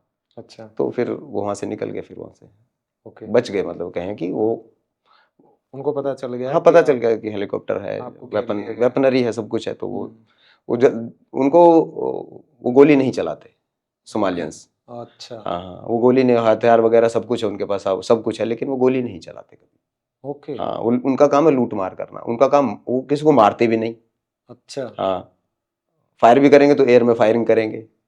अच्छा। क्योंकि उनको पता है अगर उन्होंने फायर ओपन किया तो शिप से एक गन से भी हम फायरिंग करेंगे तो उनके गन सब मारे जाएंगे। ठीक। तो उनके पीछे उनके खुद के लॉजिक्स हैं, क्योंकि वो तो एक पपेट की तरह काम करते हैं, जो मास्टरमाइंड है वो अंदर बैठे रहते हैं। अच्छा। जो मैन लोग हैं वो अंदर रहते हैं। तो मेन सर ये सोमालिया इतना बदनाम है, हम बहुत बार सुनते हैं कि मतलब बंधक बना लिया उन्होंने। तो ये मतलब इनका मॉडस ऑपरेंडी क्या है और ये करते क्यों हैं ऐसा, मतलब रीजन? पैसे का डिमांड करते हैं पूरा। जैसे शिप को हाईजैक कर लिया, ठीक है, अब वहां से रैंसम आपको बोलेंगे, क्योंकि सामान भरा हुआ है उस जहाज में, तो अपना $1 बिलियन में वो डिमांड करते हैं। फिर वो या दे दो, हम लोग छोड़ देंगे। तो जब पूरे वर्ल्ड को पता है yes. उस रास्ते के बारे में भी और उनके बारे में भी, तो इसके ऊपर कोई एक्शन लेते? क्योंकि इंडिपेंडेंट कंट्री है सोमालिया, आप उनको किस को रोकोगे? क्या वो लोकल सारे ही उसमें इन्वॉल्व हैं? काफी लोग इन्वॉल्व हैं उसमें। पूरा वहाँ पे पूरा एक तरह का सिस्टम जनरेटेड है वहाँ पे। जैसे हम बात करें इथोपिया और कीनिया की, ठीक है, वहाँ पे रनर्स ही पैदा हो रहे हैं, तो सोमालिया में पायरेट्स ही पैदा हो रहे हैं। अच्छा। दोनों बराबर कंट्री है, ठीक, सेम जीन है सबका। लेकिन वहाँ के जो लोग हैं वो लोग पायरेट्स का काम करते हैं, लुटेरों का काम करते हैं। जो बराबर वाली कंट्रीज हैं, कीनिया और इथोपिया, वो रनिंग में है सब बच्चे। तो डिपेंड करता है कि आपको कल्चर कैसा मिला। एक बार आप 30 मिनट तक मतलब इस दुनिया में नहीं थे, जी जी जी। तो वो एक्सपीरियंस है, एक बार हल्का सा आप शेयर कर दें तो वो हुआ क्या था? एक्चुअली क्या हुआ, हमारी डाइविंग चल रही थी और DC-55 एक डाइविंग सेट है जो कि एंटी माइनिंग सेट है। उसमें क्या होता है, हम लोग माइंस को निकालने के लिए काम वो सेट आता है, क्योंकि वो मेटल दूसरा होता है। एंटी माइनिंग सेट है पूरा। तो उसमें ऑक्सीजन एंड नाइट्रोजन का मिक्सचर ही काम आता है। तो बैलेंस करते हैं हम लोग उसको, नाइट्रोजन को और ऑक्सीजन इनहेल करते हैं, इनहेल करते हैं। तो बैलेंसिंग पहले से हम लोग करते हैं कि उसमें 60%, 40%, 30%, 70% इस तरह से ऑक्सीजन की और नाइट्रोजन की मिक्सिंग हम लोग करते हैं आपस में। तो मैं और अपने बड्डी, एक हरियाणा का था सुरेंद्र, मैं और दोनों हम लोग डाइविंग में थे नीचे। मैं बड्डी और डाइवर, तो हम आराम से नीचे डाइविंग कर रहे थे, पूरा प्रैक्टिस थी पूरी। तो एक समय आया कि कितनी डेप्थ पे थे? 18 फीट। 18 फीट। स्विमिंग पूल की इतनी ही डेप्थ होती है। तो मुझे पता ही नहीं चला मैं कब बेहोश हो गया, मुझे नहीं पता चला। एक्चुअली क्या हुआ कि जो सेट था, डाइविंग सेट DC-55, उसका इनर बैग जो था, breathing bag, inner breathing bag फट गया डाइविंग के दौरान ही। जैसे हम चल रहे थे, डाइविंग कर रहे थे, उसका ब्रीदिंग बैग तभी फट गया। तो जो फ्रेश एयर जानी थी वो गई ही नहीं। जो ब्रीदिंग बैग में जो एयर थी, ऑक्सीजन एंड नाइट्रोजन का जो मिक्सचर बचा हुआ था, उसी को हम लोग ब्रीथ कर रहे हैं। और वो क्या सेट क्या है, उसमें CO2 ऑब्जर्वेंट डलता है। तो जैसे हम ब्रीद आउट करते हैं तो वो सेमी सर्कल है पूरा। तो जो ब्रीद कर रहे हैं तो CO2 जो है ऑब्जर्व हो जाती है, और जो O2 जो बचती है और नाइट्रोजन जो बचती है, उसको दोबारा आपको ब्रीदिंग के लिए दे देता है। तो उसमें हम क्या चल रही है, एक समय आया कि जब ऑक्सीजन कट ऑफ हो गई, तो जो ब्रीथ लिया गया वो प्योर नाइट्रोजन का ब्रीथ गया वो, और प्योर नाइट्रोजन का ब्रीथ जाते ही सब कुछ बंद। आपको फ्रैक्शन ऑफ सेकंड, आपको यही पता नहीं चला कि क्या हो गया, कुछ नहीं पता आपको। फिर सुरेंद्र जो था वो, उसने मुझे पकड़ा, और जो मेरे साथ में जो सेफ्टी रोप बंधी हुई थी, उसको इमरजेंसी पुल देने शुरू किए। तो ऊपर से भी खींचा, और सुरेंद्र जो था वो मुझे ऊपर लेकर आया, और फिर मुझे जो स्विमिंग पूल के साइड में लेकर गए। फिर वहाँ से मेरा माउथ पीस वगैरह जो भी था सब वो निकाले, सेट निकाला। फिर मुझे CPR देना शुरू किया। तो CPR देते रहे, कुछ फर्क नहीं पड़ा। और फिर जो एक इंस्ट्रक्टर थे, उन्होंने मेरे बॉटल होती है ऑक्सीजन की बॉटल, वो उन्होंने मेरे मुंह में डालनी थी। तो मुंह तो पूरा जबड़ा तो बंद था, तो उन्होंने मेरे जो एक लकड़ी होती है उसमें रखते हैं हम लोग, वुडन पीस रखते हैं, तो उसने मेरे मुंह खोल के उसमें दांत में डालकर ना, तो उसमें उसने डाला। मेरा दांत भी कहता है अपर एज जो थी वो टूट गई थी। मुझे नहीं पता, कुछ चल रहा है, वो प्रोसेस चल रहा है। तो फिर भी क्योंकि बॉटल ऑक्सीजन की चालू कर दी उन्होंने कि ब्रीदिंग जाता रहा, कुछ ना कुछ जाए। तो CPR चल रहा है, CPR दे रहे हैं, लेकिन कोई एक्शन नहीं हो रहा। बॉडी नीली पड़ती जा रही है धीरे धीरे धीरे धीरे। और फिर तब तक फिर स्विमिंग चल रही थी दूसरी क्लास की। तो उस क्लास में एक मेडिकल असिस्टेंट था, मोरे करके। तो उसको फिर उनकी स्विमिंग खत्म हुई थी, स्विमिंग खत्म होती उसको बुला लिया, मोरे फटाफट आओ, क्योंकि मेडिकल असिस्टेंट था, उसको सब कुछ पता था कैसे क्या करना है। हम तो छोटी मोटी जो CPR थी वो दे देते, तो चल रहा था, CPR चल रहा था, लेकिन उस तरह से नहीं दे रहे थे कि जिस तरह से पूरा उसने आके दिया। उसने देखा कि बंदा गया, तो वो मेरे पेट पे बैठा, और उसने हैमर की तरह ना पूरा दोनों हाथों को ऐसे जोड़ा, और मेरी छाती पर धनाधन बजाने शुरू कर दिया उसने, पूरा है एक हैवी तरीके से। तो एकदम से मुझे होश आया। तो मैंने कहा कि मोरे सर मेरे ऊपर क्यों बैठे हो? फिर उन्होंने आपको बताया कि तब वही पूरा होता है कि 30 मिनट हो चुके हैं भाई, अगर ये व्यक्ति नहीं आता तो तू गया था आज। क्योंकि CPR चल रहा था, ब्रीदिंग जो भी चल रहा था, प्रोसेस था, लेकिन जो हार्ट है पूरा एक्शन जो होता है ना, पंपिंग नहीं कर रहा, पूरा नहीं कर पा रहा था, वो पूरी पंपिंग नहीं कर पा रहा, वो उतना उस तक उतनी फोर्स जनरेट नहीं हो रही है तो वो शुरू हो जाए।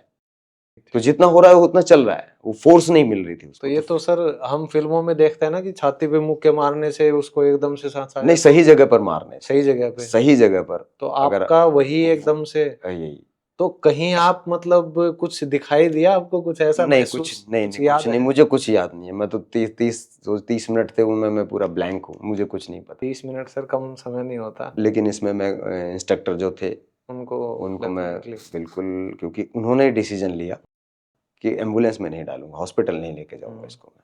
क्योंकि अगर हॉस्पिटल लेकर जाते और मुझे एम्बुलेंस में लेकर जाते तो मुझे उतारना, स्विमिंग पूल से उतार कर फिर एम्बुलेंस में, तो वो टाइम जो था वो बीत जाता। और मुझे कहीं ना कहीं सर इसमें ये भी लगता है, क्योंकि मैंने थोड़ा क्लोजली आपकी लाइफ फॉलो की है, कि आपके ऊपर ना आशीर्वाद था भगवान श्री कृष्ण का, क्योंकि आपको ही मतलब जो द्वारका के अवशेष थे वो जी। ढूंढने थे, जो अंडर वाटर जो द्वारका मिली शायद आप ही ने उसको जी, डिस्कवर किया मैं था। पहला गोताखोर हूँ जिसने द्वारिका पे ऑफिशियली, मैंने द्वारिका पे काम किया।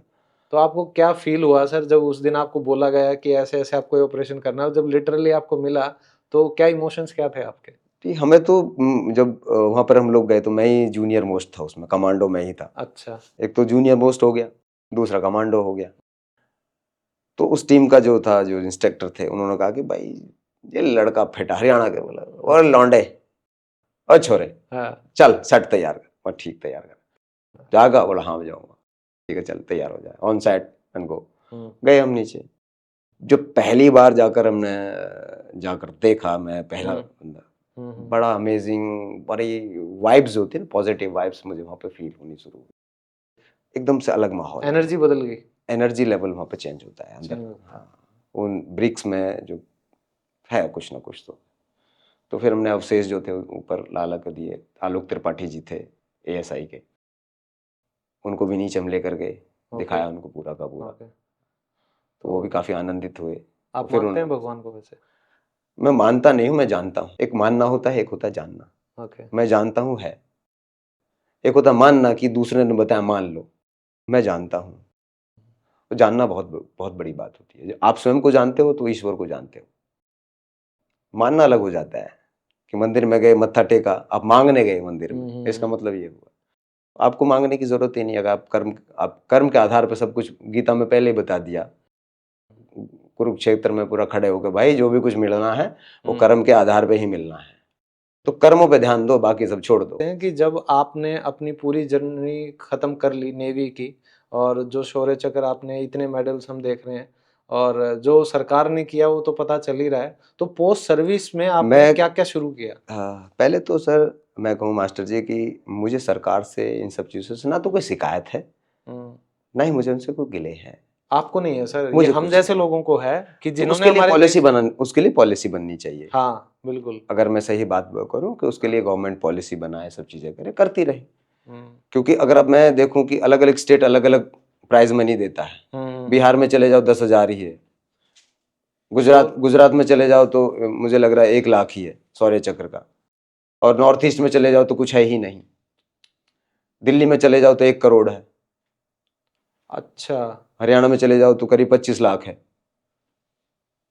राजस्थान में चले जाओ, पैसे के साथ साथ में आपको 5 एकड़ जमीन है। तो अलग अलग स्टेट अलग अलग देता है, तो सेंट्रलाइज कुछ भी नहीं है। सेंट्रल गवर्नमेंट देगी सिर्फ 3,000 रुपए। सेंट्रल गवर्नमेंट अब 6,000 रुपए देगी। 6,000 रुपए। अब 6,000, 18 से 20,000 रुपए गोताखोरी वाले जो पैसे थे वो चले गए। लंग्स पूरा डैमेज हो गया। हाँ जी। तो एक व्यक्ति थे ऐसे ही, तो बात करे कि वो कहने लगे गवर्नमेंट पैसा देती है वो देती है, तुम पैसे के लिए लड़ते हो, तुम्हें तो पैसा मिलता है। तो मैंने कहा भाई ठीक है, एक काम कर, तुम्हें सारी प्रॉपर्टी जितने मेरे पास में वो मैं देता हूँ, सब कुछ देता हूँ, तो मुझे अपना एक कान काट के मुझे दे दे, बस, और कुछ नहीं करना। हियरिंग तो बहुत दूर की बात है, जिसे मैं झेल रहा हूँ हियरिंग तो है ही नहीं। तो बस एक काम कर, पैसे पकड़, कितने चाहिए वो बोल, मेरे पास जितने भी हैं वो मैं तुझे देने के लिए तैयार हूं, बस अपना एक कान काट के ना इधर रख दे, खत्म। लंग्स की तो बहुत दूर की बात है, बहुत दूर की बात है वो तो। लंग्स तो बहुत दूर की बात है, कान काट के दे दो अपना, मैं आपको पे करने के लिए तैयार हूँ, कितना चाहिए आपको। बिल्कुल।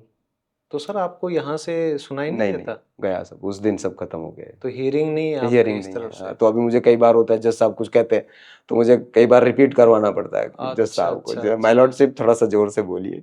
अच्छा अच्छा। तो मैं इसी जर्नी पर आना चाह रहा हूँ कि जब ये आपका आर्म फोर्सेस का खत्म हो गया, जी जी। उसके बाद जो सेकंड इनिंग्स है आपकी, उसकी आपने कैसे शुरुआत की और अब आप क्या कर रहे हैं? शुरुआत में मैंने रिटायर होने के बाद ताज ज्वाइन किया मैंने एज ए सिक्योरिटी ऑफिसर। आप ताज में ही आपका वो जी 26/11 का जी। अटैक हुआ था ताज ही और मैंने ज्वाइन किया। ताज ही आपने ज्वाइन किया हाँ, एज ए क्योंकि सिक्योरिटी? उन्होंने मुझे ऑफर दिया था कि आप अ, ताज ये आपका दूसरा घर है, हम्म। आपको कभी भी किसी प्रकार की आवश्यकता पड़े तो अच्छा। आप हमारे दरवाजे पे कभी भी आ सकते हैं। दरवाजा हमेशा खुला हुआ है। ओके। मेरे ट्रीटमेंट भी उन्होंने ही कराए, मेडिकल ट्रीटमेंट भी। वो सरकार ने नहीं करवाया? नहीं, तो मतलब ताज शायद टाटा वालों की है, तो टाटा। टाटा कंपनी ने आपका सारा इलाज का खर्चा दिया? यस, सिविल में अरे हुए सारे मेरे वाह। ट्रीटमेंट। वो सारे ट्रीटमेंट का पैसा इन सर्विस रहते हुए मैं ताज के पास गया। जब आप गवर्नमेंट ऑफ इंडिया के मतलब एक सैनिक थे मैं और तो अभी भी सैनिक हूँ। हाँ, लेकिन खर्चा सारा टाटा कंपनी ने उठाया, प्राइवेट में करवाया मैंने इलाज पूरा। तो सरकार का उसमें कोई लेना देना कोई हुआ ही लेना नहीं? नहीं, कोई कोई पूछा नहीं, उन्होंने कुछ कोई नहीं कोई करा? नहीं पूछता आपको कहाँ पे मेरे इन्फेक्शन हो रखे हैं, पस जा रहा है, ब्लीडिंग जा रही है, कुछ भी हो रहा है। उनको काम से मतलब है आपके, उनको इससे मतलब नहीं कि आपको क्या हो रहा है, आप मर रहे हो जी रहे हो, उनको कोई कोई फर्क नहीं पड़ता है। सर भारत सरकार के लिए मैं कहना नहीं चाहता, मेरी रेस्पेक्ट थोड़ी कम हुई है टू बी ऑनेस्ट, क्योंकि भारत सरकार लोगों से बन के बनी है, लोग पॉलिटिशियन से भारत सरकार बनी है, तो उन लोगों के लिए मेरे मन में तो देखो रेस्पेक्ट कम हुई है। टाटा कंपनी के लिए मन में सच में रेस्पेक्ट मेरे लिए बढ़ गई। मैं बहुत रेस्पेक्ट करता हूँ टाटाज का। और उसके बाद मेरे ट्रीटमेंट के बाद फिर उन्होंने जॉब ऑफर की मुझे, सिक्योरिटी ऑफिसर मैंने ताज गुड़गांव में मैंने ज्वाइन किया। ओके। 5 महीने बाद मुझे लगा कि मैं आयरन मैन के लिए मुझे जाना था। हाँ सर, ये भी बड़ा इंटरेस्टिंग है आपके आयरन यहाँ पर मैन की यहाँ जर्नी। यहाँ पे पेज फंसे। मुझे आयरन मैन के लिए जाना था और हम्म। मैं ताज गुड़गांव में सिक्योरिटी ऑफिसर हूँ। तो मैंने उनको कहा कि सर मुझे आयरन मैन के लिए जाना है, तो मुझे या तो अब मैं तैयारी कर नहीं पा रहा हूँ उतना, तो या तो मेरा ट्रांसफ़र आप दिल्ली वाले ताज में कर दो या ऐसी जगह पर कर दो कोस्टल एरियाज में जहाँ पर मैं तैयारी कर सकूँ आराम से जाके। तो उनसे वो हुआ नहीं। अब मुझे ड्यूटी के लिए दिल्ली से जाना पड़ता था, 2 घंटे जाना और 2 घंटे आना। वो सब मेरा बर्बाद हो रहा था, 10 से 12 घंटे की ड्यूटी। और कितनी सैलरी देते थे सर वो आपको? सैलरी तो इतनी खास नहीं थी पहले, शुरुआत था, वो बोले आपका लर्निंग है। तो सॉरी सर इंटरप्शन के लिए, जो सैलरी वाला मैंने पूछा ये इसीलिए पूछा क्योंकि मुझे भी पता है कि एक नेवी से रिटायर हुए हुए सोल्जर को सैलरी कितनी मिलती है। मेरे पापा भी मतलब आर्मी से जी रिटायर जी हैं, जी, तो मैं सम्मान। समझ सकता हूँ कि अपने बच्चों का खर्चा निकालना मुश्किल हो जाता है। उसके बाद तो आप मतलब एक तरीके से डिसेबल भी हो गए थे बिल्कुल। पूरा, मतलब आपका शरीर और आपका मतलब पूरा कान, ये हीयरिंग वगैरह। तो उसके बाद एक तरीके से देखा जाए तो आप सिविल के भी लायक उस तरीके से नहीं छोड़ा था। नहीं थे, कुछ भी नहीं थे उस आप वक्त। समझ रहे हो सर मेरे इमोशन? तो मैं इसलिए पूछ रहा हूँ कि आपके लिए फाइनेंशियल चैलेंजेस भी बहुत आए होंगे ना फिर बहुत बाद आया, में? बहुत बहुत कुछ आया मेरा, लेकिन सबको मैंने झेला है।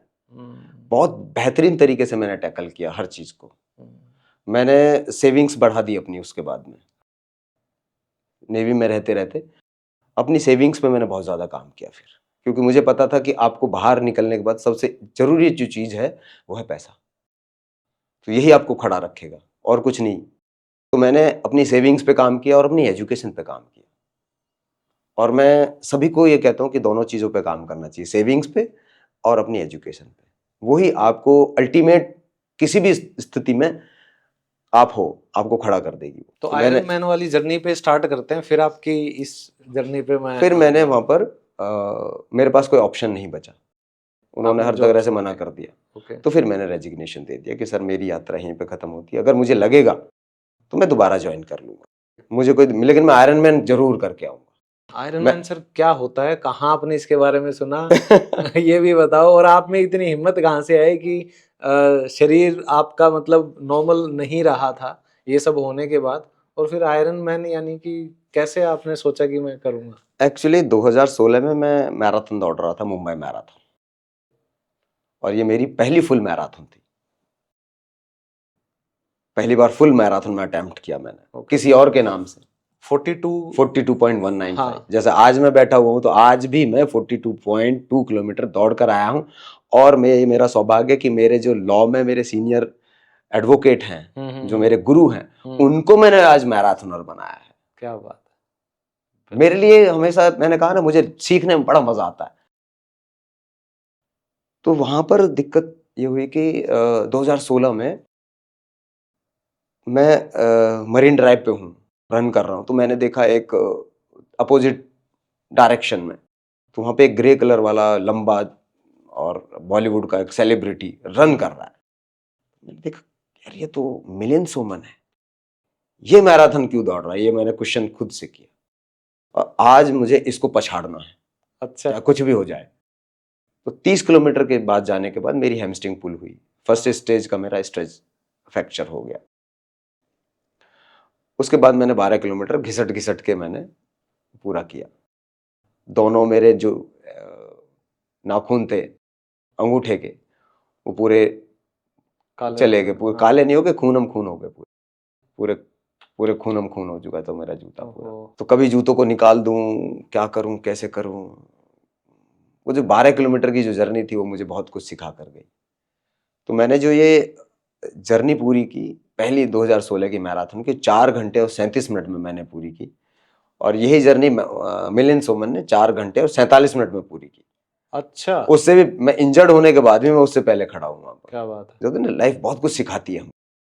तो वो वहां पर सीखा और फिर मैंने आके गूगल पे पहला डाला मिलियन सोमन, कि ये क्या कर क्या रहा है। ये दौड़ क्यों रहा है।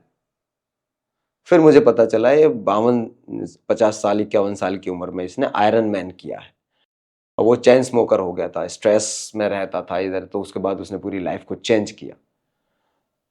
तो फिर मेरे अंदर वो जो जगह की नहीं यार, जब ये आयरन मैन कर सकता है इतने इस एज में, और मेरी तो रनिंग इससे अच्छी है, बची साइकिल, साइकिल भी कर देंगे, हो जाएगी, क्योंकि मैं बचपन में बहुत साइकिल चलाता था। अब मेरे घर पे दुकान थी तो मैं सारा सामान दुकान पे साइकिल पे ही लाद कर लाता था। अच्छा अच्छा। तो ये मुझे पता था कि साइकिल मेरी चलाने की जो स्पीड है वो बहुत अच्छी है, साइकिल भी हो जाएगी। फिर स्विमिंग के लिए चैलेंजेस थे, क्योंकि वो टाइमिंग्स वगैरह और सब सारी चीजें पूरी करनी थी। ऑलरेडी उसमें अब उसकी अच्छे- तैयारी मुझे करनी थी, क्योंकि हाँ, लंग्स डैमेज था, तो सारी चीजें उस पर मुझे नई शुरुआत करनी थी, नई लर्निंग्स। फिर मैंने उस पर धीरे धीरे शुरुआत की, और 2018 में अप्रैल में साउथ अफ्रीका में मैंने फिर आयरन मैन कंप्लीट किया, और मैं बना फिर देश का पहला डिफेंस पर्सनल, तीनों सेनाओं का, पैरामिलिट्री का, सबका, सब में सबसे पहला व्यक्ति जिसने आयरन मैन टाइटल अर्न किया। क्या बात, ऑफिशियली। क्या बात है, कॉन्ग्रेचुलेशन सर। और देश का पहला डिसेबल आयरन मैन उस दिन बना। तो मैंने बोला ना कि सर रुको मत, लोग आएंगे जाएंगे, लोग आपको गाली भी देंगे, लोग आपको तारीफ भी करेंगे, मत सुनो, तारीफ भी मत सुनो और गाली भी मत सुनो। आप अपनी यात्रा को आगे बढ़ाते रहो बस। आपने शायद सर एक बार नहीं, आयरन मैन कितनी बार टाइटल 4 बार मैंने, 4 बार, 4 कॉन्टिनेंट में मैंने किया हुआ है। पूरी सेना में मैं अकेला व्यक्ति हूँ आज तक जिसने 4 आयरन मैन टाइटल अर्न किए अभी पूरे देश में। वाह। और अगले साल में 5वां भी करूंगा। 25 में फिर 5वां हो जाएगा। हाँ, लेकिन मैं यहाँ पे एक बात और बताना चाहूंगा सबको। मिलिंद सोमन ने जब ये आयरन मैन का टाइटल जीता था, पूरे इंडिया में हो हल्ला हुआ था कि देखो PR। हाँ, PR। लेकिन सर 4 बार करके बैठे हैं, और आप लोगों में से आधे से ज्यादा को पता भी नहीं होगा। ये सच कह रहा हूँ ना सर? बिल्कुल तो बिल्कुल। न्यूज वाले, मीडिया वाले, उन्होंने आपको इतना कवर किया क्यों नहीं? मेरा तो ये सवाल है। Media is biased. आप NCERT की किताब उठाइए, 6ठी की किताब में सीधा सीधा लिखा हुआ है मीडिया इज बाइस्ड। मीडिया को कोई भी खरीद सकता है, आपके पास पैसे हैं, आप न्यूज चलवा सकते हो, उसको आपको पे कीजिए, चलवा लीजिए अपना न्यूज। कौन सा और ये फर्क है? डेमोक्रेसी का एक पिलर माना जाता है कोई सर। कोई पिलर नहीं है, ये बाइस्ड टूटा है। हुआ है। जो चीज बाइस्ड होगी, दीमक लगी हुई चीज है, आप कैसे पिलर बता रहे हो आप उसको? पत्रकार बिकते हैं देश में, जब बाइस्ड हो गया मतलब बिका हुआ है, तो उसकी आजादी है ही नहीं। जो खुद आजाद नहीं, वो आजादी की बात कैसे कर सकता है? जो खुद बंधा हुआ है, जो खुद बंधा हुआ है, वो आजादी की बात कैसे कर सकता है? बिकते हैं सब। तो पहले आपने देश की रक्षा की, फिर आप खुद के रक्षक बने और फिर आपने अभी कानून की रक्षा का जिम्मा लिया है, आपने एडवोकेसी का मैं प्रैक्टिस कर रहे हैं। जी सर, मैं देश का पहला गैलेंट्री अवॉर्डी एडवोकेट हूँ। आज तक के इतिहास में किसी भी व्यक्ति ने जो गैलेंट्री अवॉर्डी है, आज तक किसी ने लॉ नहीं किया, एडवोकेट नहीं बना कोई। कहाँ प्रैक्टिस कर रहे हैं सर? मैं Karkardooma okay, district session court, high court, अच्छा, दिल्ली क्या बात है। प्रैक्टिस। आपका वो एरिया क्या है? मेरा सिविल है पूरा, सिविल है। प्रॉपर्टीज वगैरह, रेवेन्यू।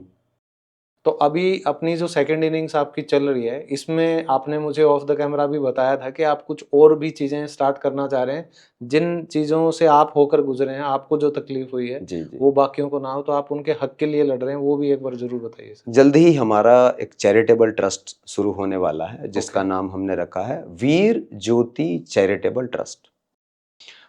उस ट्रस्ट के अंदर हम जो भी डिसेबल सोल्जर हो गया है, जो कुछ कर नहीं पा रहा, ज्यादा कंडीशन खराब है, उसको फाइनेंशियल हेल्प अगर कर सकते हैं वो करेंगे, उसके बच्चों की एजुकेशन फ्री करेंगे। जो शहीद हो गया है देश पे, चाहे वो पैरामिलिट्री का हो, चाहे वो डिफेंस फोर्सेस का हो, उसके बच्चों की एजुकेशन हम अपने ट्रस्ट के माध्यम से देंगे।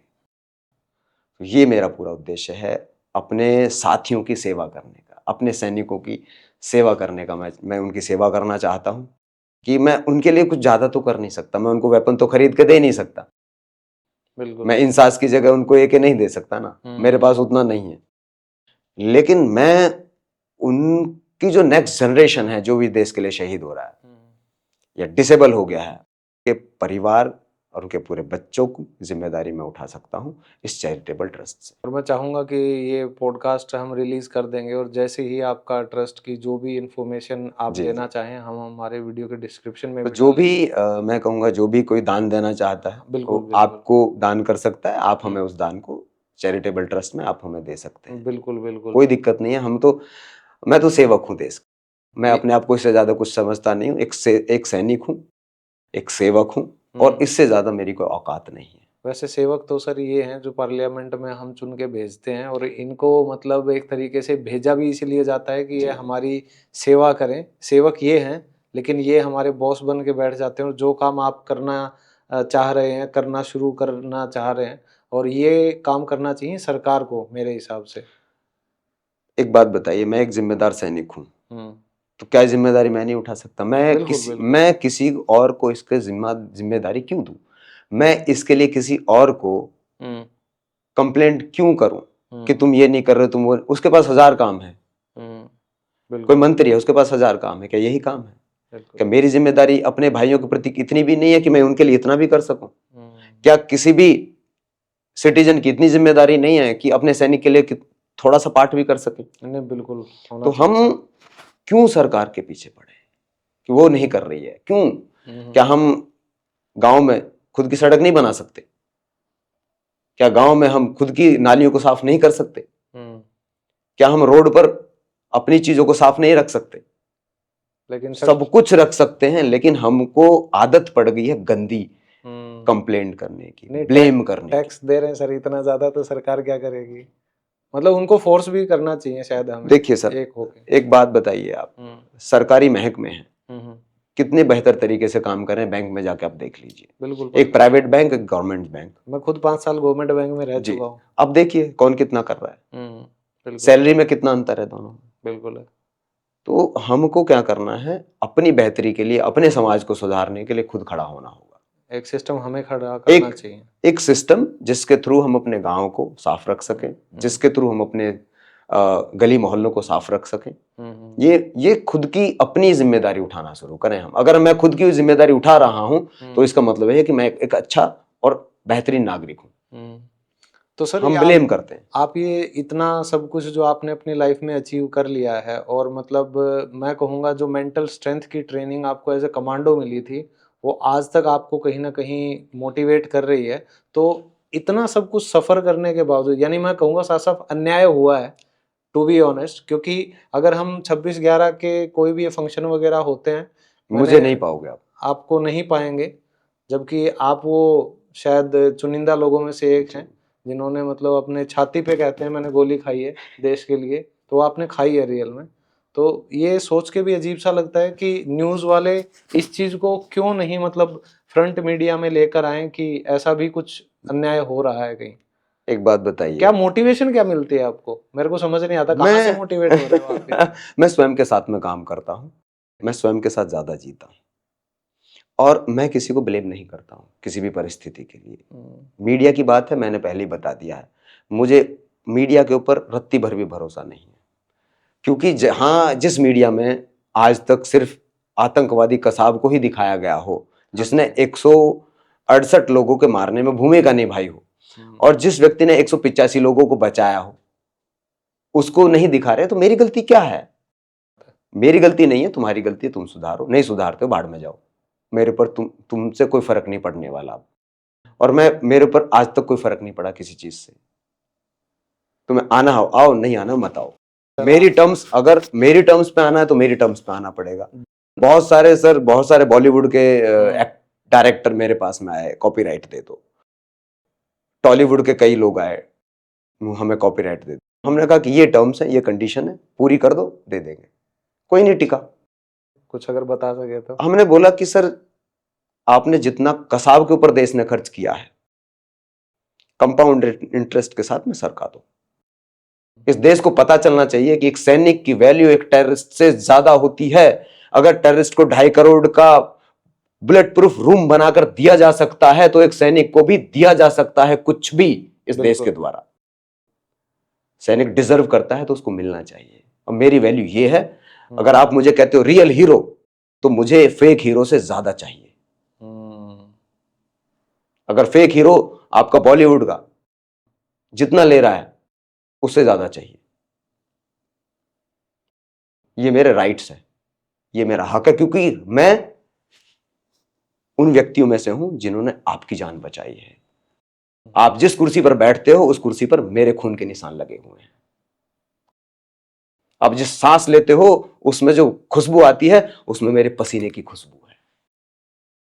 हक से मैं मांग सकता हूं। मेरा हक है, मैं मांगूंगा।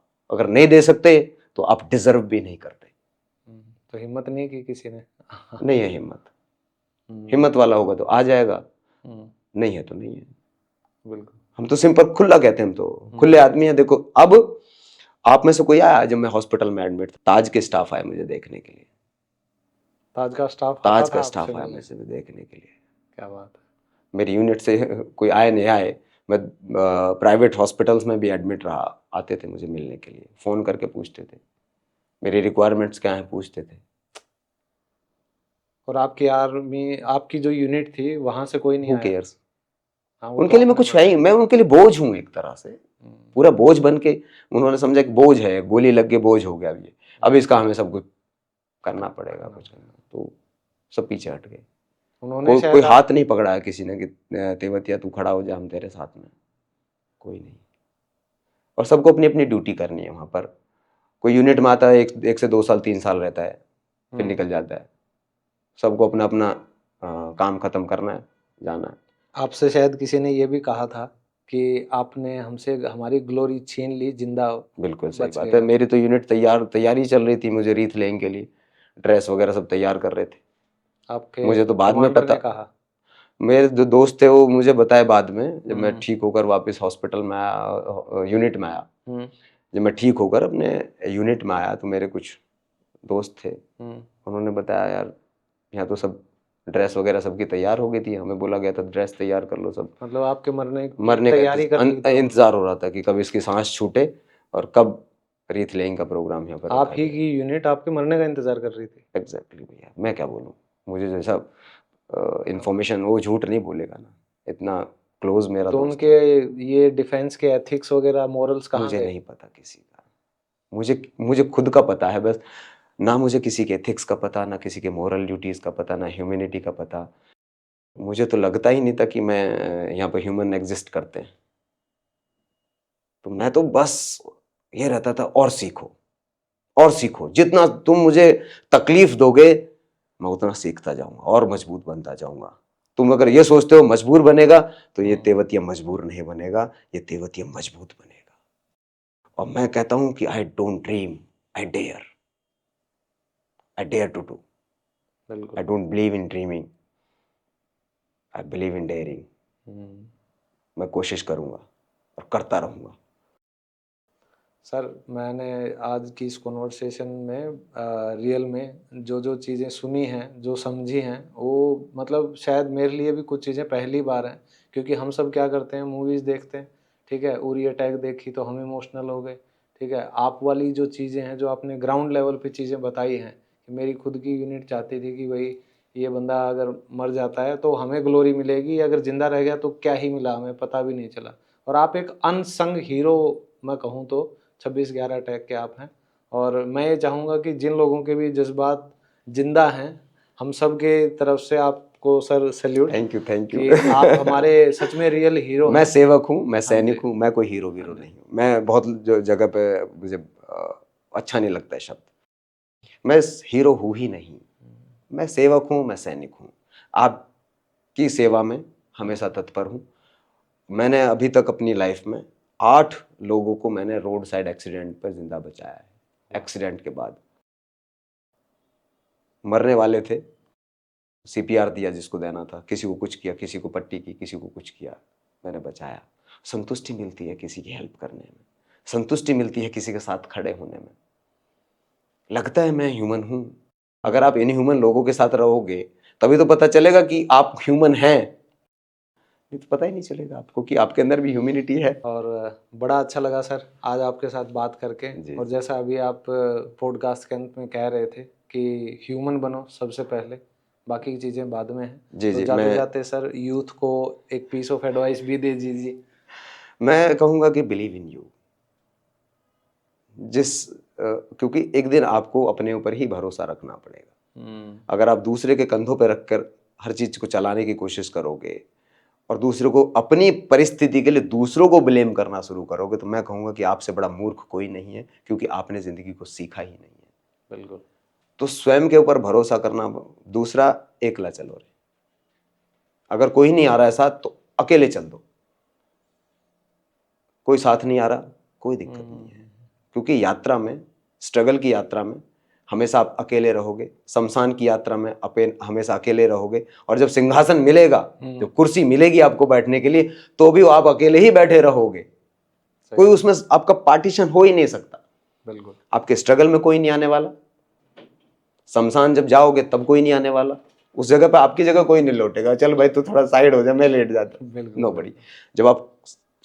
जब आपको रेस्पॉन्सिबिलिटी मिलेगी, जब आपको संघर्ष के बाद में सफलता मिलेगी, उस कुर्सी पर भी आप अकेले ही बैठोगे और आपके खुद के डिसीजंस होंगे। बिल्कुल। तो अकेले, खुद के ऊपर भरोसा, लग जाओ। थैंक यू सर, बहुत बहुत धन्यवाद जी, जी। इस पूरे मोटिवेशन के लिए। जीते जागते मोटिवेशन की आप मिसाल हैं। पहले मार्कोस कमांडो, फिर उसके बाद वहाँ भी इतने अच्छे अच्छे ऑपरेशन, फिर आयरन मैन, फिर अब लॉयर, और अभी ट्रस्ट से आप समाज सेवा भी शुरू कर रहे हैं। बहुत बहुत सर आपको शुभकामनाएं, और भविष्य के लिए भी हम सब की दुआएं और बहुत बहुत प्यार धन्यवाद। आपके साथ है। मैं चाहूँगा देश ऐसे ही आगे बढ़ता रहे, और हमें ना देश को आगे बढ़ाना है, देश को उस लेवल पर लेकर जाना है जहाँ पर कोई इमेजिन नहीं कर सकता। उसके लिए जिम्मेदारी आपको खुद को उठानी पड़ेगी, खुद की। बिल्कुल। उसको उठाइए, मैं आपके साथ में। Thank you sir, thanks for coming. नमस्कार।